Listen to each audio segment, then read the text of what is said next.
नमस्कार। India debate में आप सबका स्वागत है। मैं हूं आशुतोष पाठक। मित्रों, पहलगाम में हमले के बाद नरेंद्र मोदी पूरी तरह से एक्शन में है और इस बार एक्शन इस प्रकार से हो रहा है कि आप कल्पना नहीं कर सकते। हालांकि कुछ जो नैरेटिव चलाने वाले लोग हैं वो नैरेटिव चला रहे हैं, लेकिन बॉलीवुड पर इसकी गाज सबसे अधिक गिरेगी ये किसी ने नहीं सोचा होगा। नरेंद्र मोदी की गाज सबसे ज्यादा अगर गिरेगी कहीं पर तो वो बॉलीवुड होगा, इसकी कल्पना किसी ने नहीं की थी। लेकिन मित्रों, ये होने जा रहा है। कल मैंने आपको यह बताया था कि कैसे world audio video entertainment summit से वेव में कैसे नरेंद्र मोदी ने सलमान खान का चैप्टर क्लोज किया। न सिर्फ सलमान खान का चैप्टर क्लोज किया, वरन कि बहुत सारे ऐसे लोग हैं जो शायरी करते थे और कभी शोले फिल्म के लिए अंगार लिखते थे। उनकी डायलॉग डिलीवरी बड़ी शानदार थी, बड़े अच्छे शायर हैं, लेकिन लेफ्टिस्ट हैं वो। खैर, उनको अपनी बात रखने का हक है, लेकिन ये माननीय जो बड़े अच्छे शायर हैं, उन्होंने कभी दिशा सुशांत के ऊपर मुंह नहीं खोला। उनके मुंह में दही जम गया या उन्होंने पान खा लिया। मैं जिसके तरफ इशारा कर रहा हूं आप समझ जाएंगे बड़ी आसानी से। वो एक लड़की को देखा तो ऐसा लगा लिखने वाले और ना जाने कितने हिट सॉन्ग देने वाले जावेद अख्तर साहब। जब भी मैं बॉलीवुड की चर्चा करता हूं तो बॉलीवुड में चाहे वो एक्टर हो, डायरेक्टर हो, सिंगर हो, प्रोड्यूसर हो, उनकी उस विधा विशेष की योग्यता की जितनी तारीफ हो सकती है वो करना चाहिए, सबको करना चाहिए। जावेद अख्तर जानिसार अख्तर के लड़के हैं और बहुत ही मशहूर शायर रहे हैं, तो जावेद अख्तर की तारीफ जरूर होनी चाहिए। जावेद अख्तर की पत्नी जो दूसरी पत्नी है समाना आजमी, कैफी आजमी की पुत्री है, तो कैफी आजमी भी अलहदा शायर थे, वो भी हालांकि लेफ्टिस्ट थे। जावेद अख्तर भी लेफ्टिस्ट है। लेफ्टिस्ट होना कोई बुरी बात नहीं है, मैं ये नहीं कह रहा हूं कि उनको लेफ्टिस्ट नहीं होना चाहिए, विचारधारा की बात है वो माने, लेकिन वो विचारधारा किसी समाज के लिए कितना अहितकर हो रहा है, कहां क्या कमी ला रहा है वो विचारधारा, इस पर भी चर्चा होनी चाहिए, खुल करके चर्चा होनी चाहिए। होता यह है कि विचारधारा की लड़ाई में वो अपनी बात तो कह देते हैं, लेकिन दूसरे की पक्ष को सुनने के लिए तैयार नहीं होते हैं। और जो वो फासिज्म का आरोप दूसरे पर लगाते हैं, असल में फासिज्म का पूरा ट्रेट इन लोगों में पाया जाता है। जब भी आप किसी लेफ्टिस्ट से चर्चा करें, 5-10 मिनट के बाद वो हिंसक हो जाते हैं।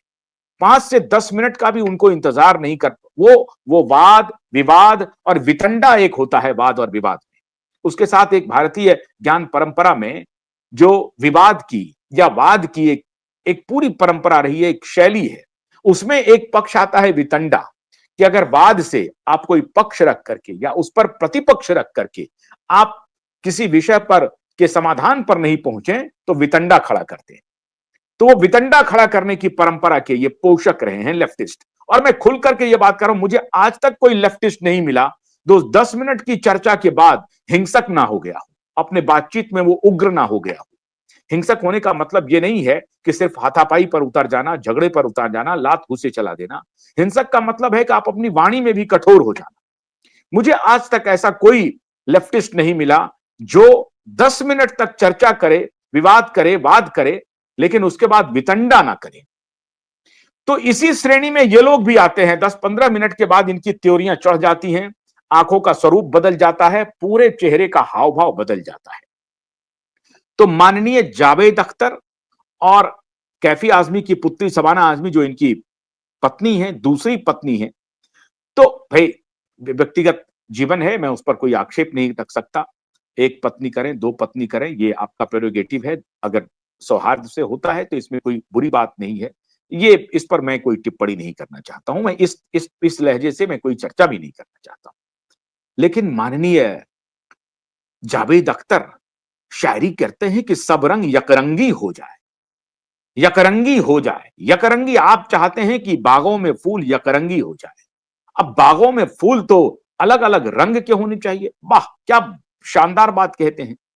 लेकिन इन बागों के जो अलग अलग रंगों के रखने वाले माली हैं, वो कह रहे हैं कि कलमा पढ़िए, कलमा पढ़िए, तब जाकर के आपके बाग का हम अलग अलग रंग रखने के लिए तैयार हो जाएंगे। इस पर जावेद अख्तर के मुंह में दही जम जाता है, पान खा लेते हैं। खैर, अभी जावेद अख्तर हमारा विषय नहीं है, शबाना आजमी हमारा विषय नहीं है। मैं जिस तरफ आपको इशारा कर रहा हूं वो ये है कि world audio visual entertainment summit में केवल सलमान खान को ही का ही चैप्टर क्लोज नहीं किया मोदी ने, माननीय जावेद अख्तर का भी चैप्टर क्लोज कर दिया। जया बच्चन जो दोनों तरफ से फायदा, दोनों हाथों में लड्डू लेकर के घूमती हैं, तो उनके पतिदेव को तो जगह मिल गई, लेकिन उनको नहीं मिला। हालांकि वो खुद राज्यसभा की सांसद हैं, उनको नहीं मिला। तो एडवाइजरी बोर्ड में जावेद अख्तर नहीं है, सलमान खान नहीं है। जावेद अख्तर कुछ दिन पहले अरबाज खान के पॉडकास्ट में अपीयर हुए थे। अरबाज खान, रिया चक्रवर्ती, ये दोनों खुद को एक शानदार ह्यूमन बीइंग के रूप में पोर्ट्रे करने के लिए पब्लिक डोमेन में आकर के पॉडकास्ट कर रही हैं। लोगों को ये बताने की कोशिश कर रही हैं कि मैं कितनी सुंदर हूं, मैं कितना सुंदर हूं, मैं कितना अच्छा इंसान हूं, पढ़ी लिखी बातें करता हूं। पढ़ी लिखी बातें उन्होंने सुष्मिता सेन के साथ भी की थी, और उसमें उन्होंने जिक्र किया था कि कंडोम का, सेक्स का और बहुत सारी बातों का उन्होंने जिक्र किया। बड़ा ही इंफॉर्मेटिव उनका पॉडकास्ट था, और जिसमें सुष्मिता सेन कहती हैं रिया चक्रवर्ती को कि मेरे तो 4 रिलेशनशिप रहे, बहुत गहरे रिलेशनशिप रहे, और एक रिलेशन का जो मियाद था वो मैक्सिमम मियाद 4 साल का था। इस तरह से ये लोग पॉडकास्ट करके अपनी ब्रांडिंग करवा रही हैं। आज का विषय है कि न तो ऐश्वर्या राय बोर्ड में है, न तो सुष्मिता सेन बोर्ड में है, न ही माननीय जावेद अख्तर जी बोर्ड में है, न ही सलमान खान बोर्ड में है। इन सबको तो मोदी ने औकात दिखा दी, लेकिन अब जो ताजा औकात मोदी ने दिखाया है, ये महत्वपूर्ण है। अमन की आशा फेल हो गई। अमन की आशा का बस लेकर के जाने वाले माननीय सुधींद्र कुलकर्णी को यह बात कब समझ में आएगी? एक बात समझिए, जब मैं ये बात आपके सामने कह रहा हूं तो कोई भी हमारे हिंदू, हमारे मुस्लिम भाई ऑफेंडेड फील ना करे, कृपा करके। कोई भी हमारे मुस्लिम भाई और बहन बिल्कुल भी ऑफेंडेड फील ना करे, क्योंकि मैं आपको मुसलमान मानता ही नहीं। अगर आप ऑफेंडेड फील कर रहे हैं तो मैं आपको मुसलमान नहीं मानता हूं, क्योंकि आप सनातनी हैं, इस देश में जन्मे हैं, इस देश की आबो हवा है, और आपकी 2-4 पीढ़ी के पहले अगर तहकीकात की जाएगी तो पता चल जाएगा कि आप 100% सनातनी हैं, 100% हिंदू हैं। इसलिए आप लोग बिल्कुल भी ऑफेंडेड फील ना करें। हो सकता है आपको यह लगे कि ये आरएसएस की थ्योरी है। अब आरएसएस की थ्योरी, आरएसएस अगर मेरी ही थ्योरी कह रही है तो मैं क्या कर सकता हूं? लेकिन मैं आरएसएस की थ्योरी आपके सामने नहीं रख रहा हूं। मैं पूरे कन्विक्शन के साथ आपको यह बता रहा हूं कि भारत भूमि हिमालय से लेकर के दक्षिण में समुद्र के किनारे तक जो भारत भूमि है, उस भारत भूमि में रहने वाला व्यक्ति, महिला और पुरुष दोनों सनातनी हैं। अब इसमें कोई क्रिश्चियन बन जाए, कोई इस्लाम कबूल कर ले, कोई सिख कबूल कर ले, कोई जैन कबूल कर ले, हमारे यहां इसकी स्वतंत्रता है। और सनातन ये कहता है कि आप अपनी कोई भी पद्धति रखना चाहते हैं, रखें, लेकिन वो पद्धति आपको ध्यान से समझनी पड़ेगी कि वो एक हिंसक पद्धति को आप अपने अनुष्ठान में शामिल ना करें।